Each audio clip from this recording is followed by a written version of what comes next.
Welcome back to KMM I'm Andy O, I'm Khalil Deal. and Chokin here. Yeah, and we're going to be bringing you our predictions and breakdowns for UFC Vegas 106 or Fight Night 256, as I like to call it, because I like to keep the pay-per-view separate from the fight nights. Very simple that way. I don't know why they do it. And plus, this Vegas thing was supposed to be finished for how long now, right? And we still got the small cage. I'm not the biggest fan of the small cage. So first, to open up the main card portion, we got Julian Erosa against Mel Costa. Then we got Dustin Stolfus against Nuzultan Rezaboev, followed by Sadiq Yusuf against Mayron Santos. Then we got Rudolfo Bellato against Paul Craig for the co-main event. And for the main event, we have Gilbert Burns against Michael Morales. So real deal. Are you with Mel Costa here for the first fight?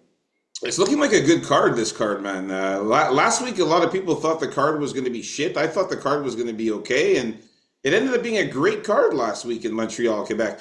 This card here also looks like it's going to be something pretty good, man. I like the names that we have in here. I think it's going to be exciting. Anyways, yeah, so for this fight here, Melquizael Costa and Julian Erosa, man. Yeah, this fight here, man, of course I got to go with Melky, man.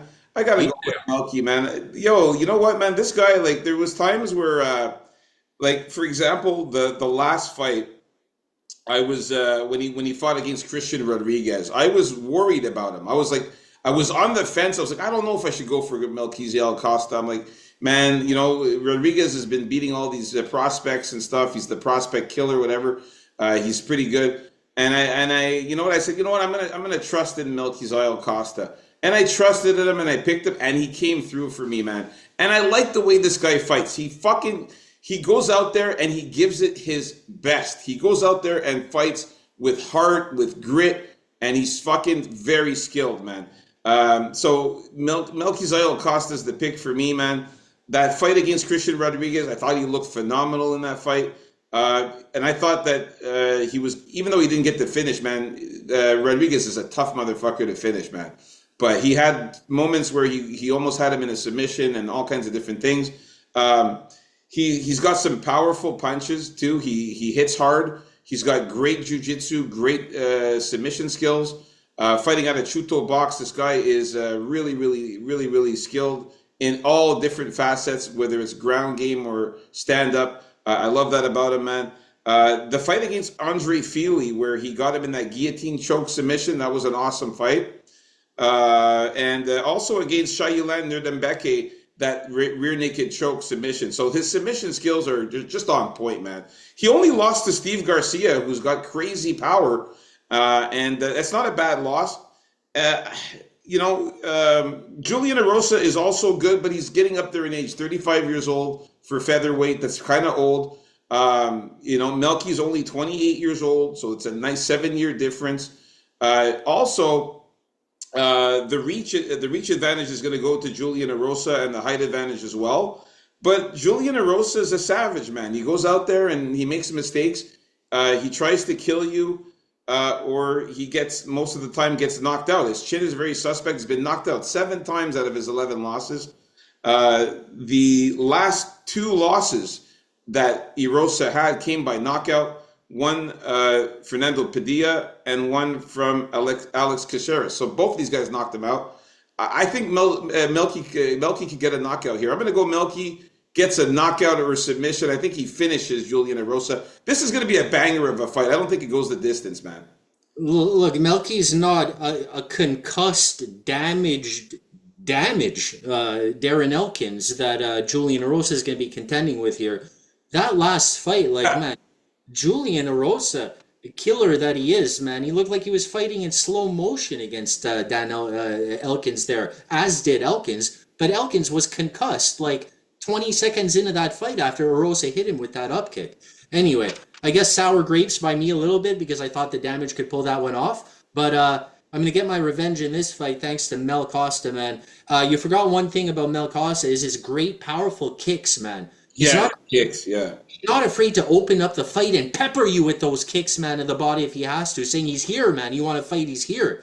And I think I like his grappling, man. His smart grappling. Look, he was gonna beat Andre Fili 100% that fight according to the glitch in the system, as we all know. The glitch of the Matrix. The Matrix glitch there because that was obviously a fight that Feely was coming off a win off of. But regardless, like it was a smart sub. The way he switched up his body, the way Feely in all his veteran presence thought, I can get out of this shit. I got out of this shit 100 times. All it took was a little body shift from Melkel Costa to submit Andre Feely there. Feely was pretty pissed off, but there's like nothing he could have done about it. But it was still a nice sub.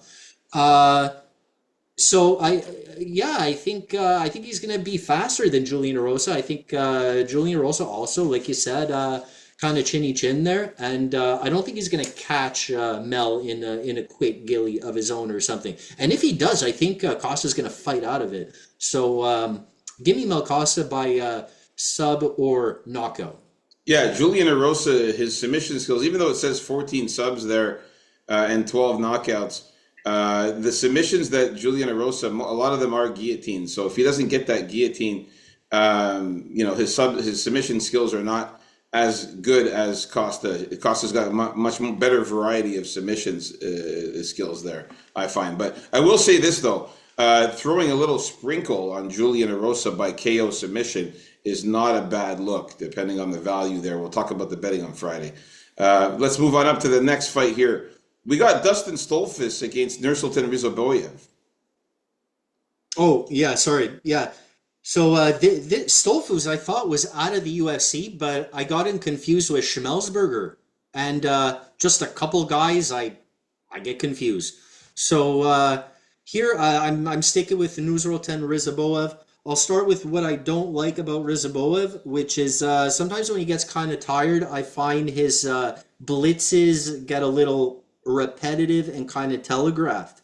But that's all I wanted to point out. If it gets to that point, like I don't want to see Dustin Stolfus catching him later on in the fight or earlier on in the fight for that matter, because Stolfus did get an early knockout his last fight.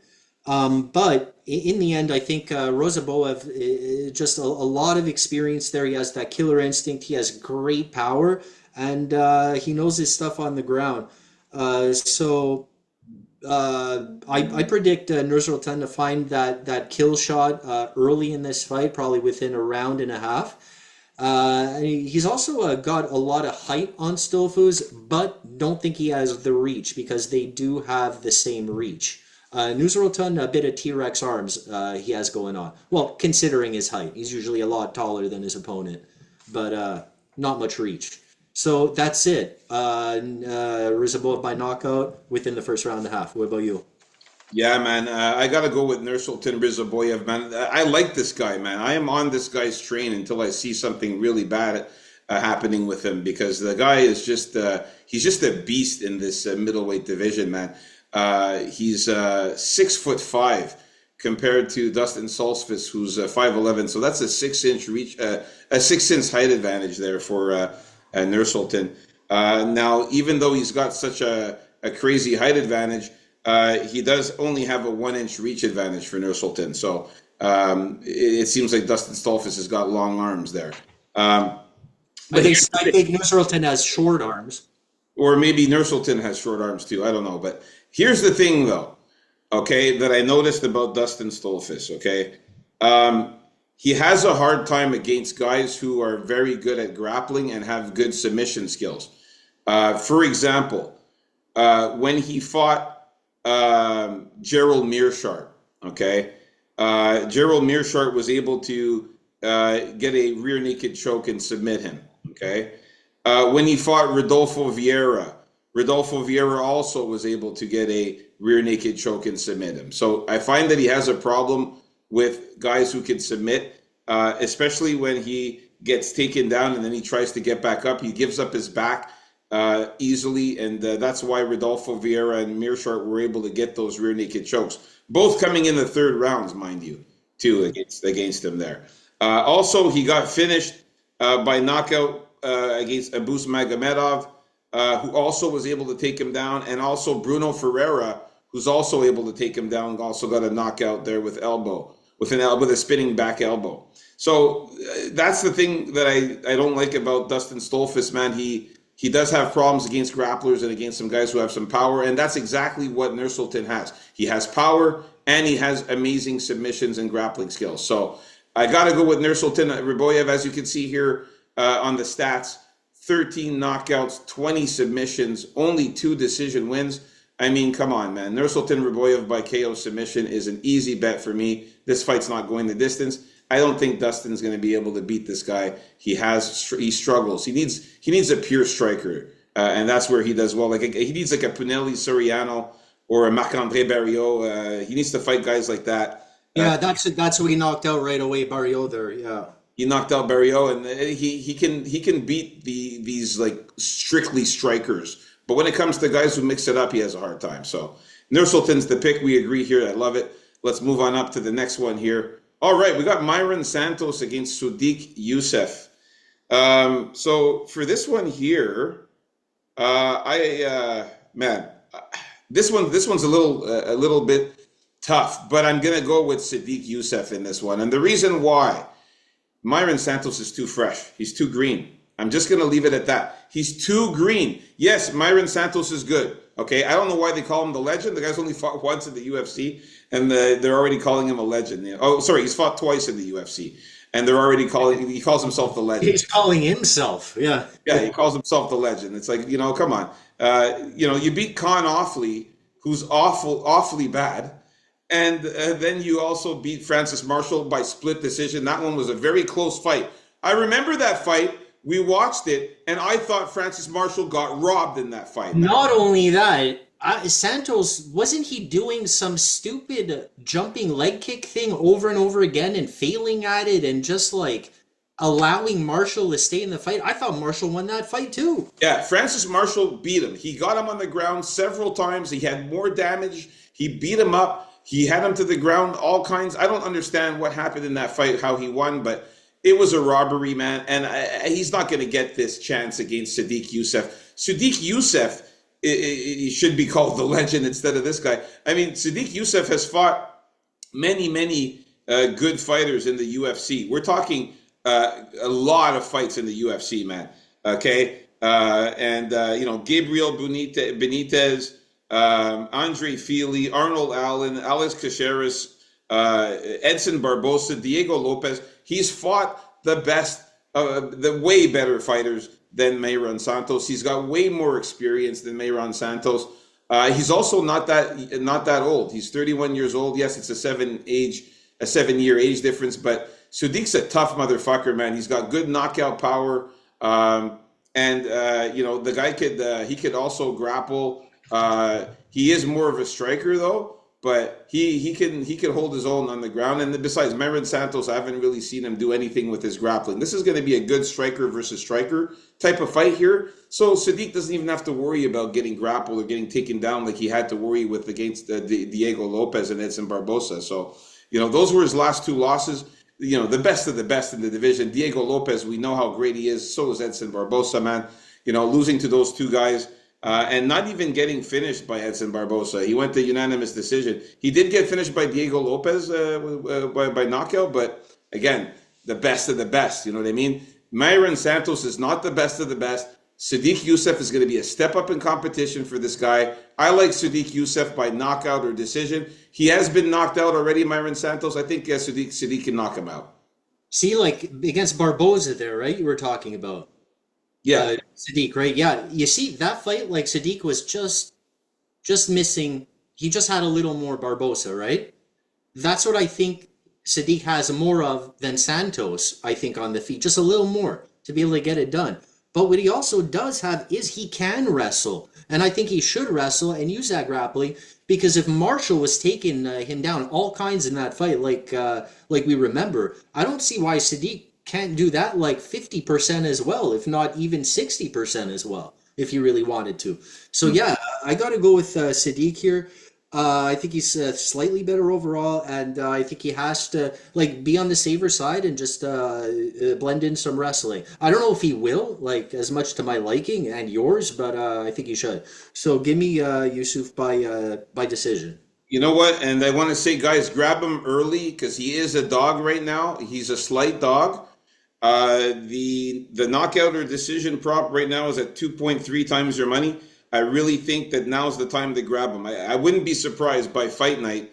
He ends up being a favorite, Sadiq Youssef, man. I wouldn't be surprised. All right, Yeah.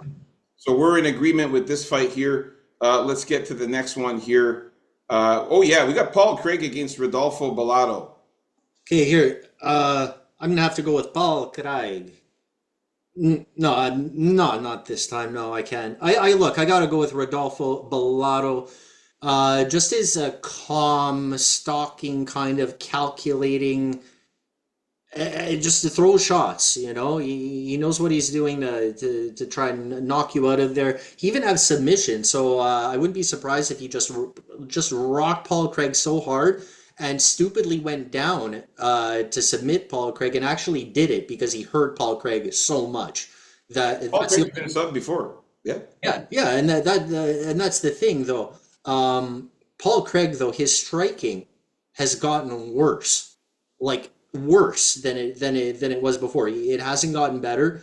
Bo Nickel, stood up to him in his striking and outstruck him a little bit, I guess, kept it safe. But Bo Nickel's striking is just terrible also, and so I don't think Paul Craig is gonna have any fancy tricks there on his feet to fool Bellato, and I don't think he's going to be able to get Bellato down.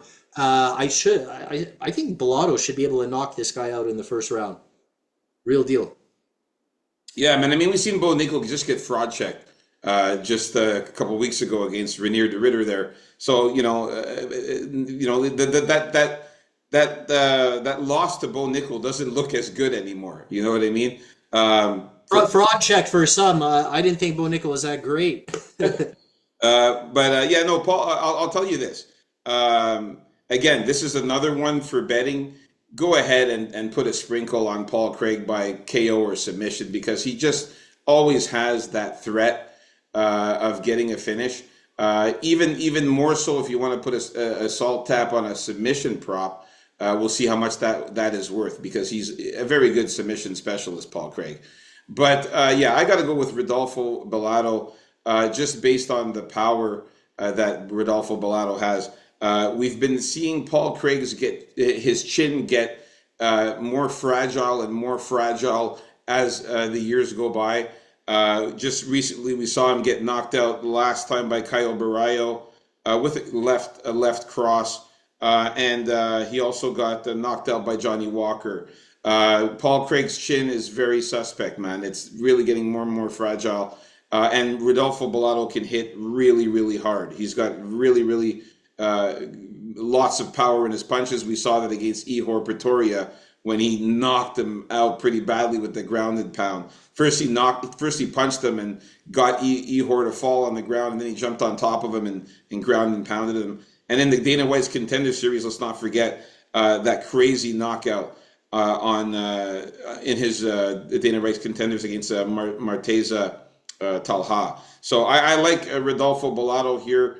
I think he finishes Paul Craig. I'm going to say KO or submission. Like you said, a club and sub could happen there, or just a pure knockout. This fight is going to be a banger of a fight, and somebody's finishing somebody. I think it's going to be Rodolfo that finishes him. But, like I said, just put a sprinkle on the KO sub prop. I would do that for Paul Craig, just in case. You never know. But the pick is Rodolfo Bellato by knockout or submission. All right, so we're in agreement with this fight here. Now, we're getting to the main event of the evening. Guys, please hit that like button, subscribe, man. We're at 71 subscribers. Let's get to 75. We need 4 more. Let's get to 75 subs. Just smash that sub button, guys. Help us out. Help the channel. It's about billions. Let's get to 80. All right, so who's my turn? Yeah. For this one here, man. This is another one, man, where it breaks my heart to say this because I really like Gilbert Burns. I've liked this guy since I first started watching the UFC. I've always enjoyed watching Gilbert Burns fight. I loved when he was really good back in the day when he was getting all those submissions and those knockouts, and he was amazing on the ground with his jujitsu, and he just has like crazy skills. And then we just saw him start falling off, man, and it's sad to watch. We saw him falling off. I mean, the last three fights in a row he lost. The last one was to Sean Brady, which I'm not going to give him too much shit for because Sean Brady is on his way to being a champ. We saw what he did to Leon Edwards. And then, he got knocked out badly by Jack Della Maddalena, who we just saw is the champ now. You really can't take anything away from his losses if you're going to look at who he's lost to. And So, yeah, exactly. And Bilal Muhammad too, man, unanimous decision there. So, the guys that he's beating though, Neil Magny by submission and Jorge Masvidal, who's pretty washed the fuck up. So, like you can see that he's at that point where he just can't beat the tough guys anymore. You know what I mean? Like he can't beat those high level, top notch guys in the division anymore. Whereas before he could. Now he's falling down and going on the decline now. So Michael Morales is so going. yeah, so that one question remains: is Michael Morales one of those top guys? This is for me the passing of the torch from Gilbert Burns over to Michael Morales here. This is the passing of the torch. This is getting past the gatekeeper of Gilbert Burns, getting into the top end of the division here in the top 10 fighters. This is Michael Morales' fight to win here. He's got to make a name for himself by beating Gilbert Burns, and I think he does it, man. Michael Morales, only 25 years old. He's got so much skill. He's been looking so good. He's undefeated, 17-0. He looked amazing against Neil Magny. And there's some MMA math there. He knocked out Neil Magny. Gilbert Burns subbed him. Jake Matthews, a tough motherfucker. Michael Morales got a unanimous decision win on Jake Matthews. He got a unanimous decision win on Max Griffin. He knocked out Adam Fuggett. He knocked out Trevor Giles. I mean, he's just been looking so good, man. Michael Morales' knockout power is awesome. And I think that, look, the 3 out of his 8 losses have been by knockout.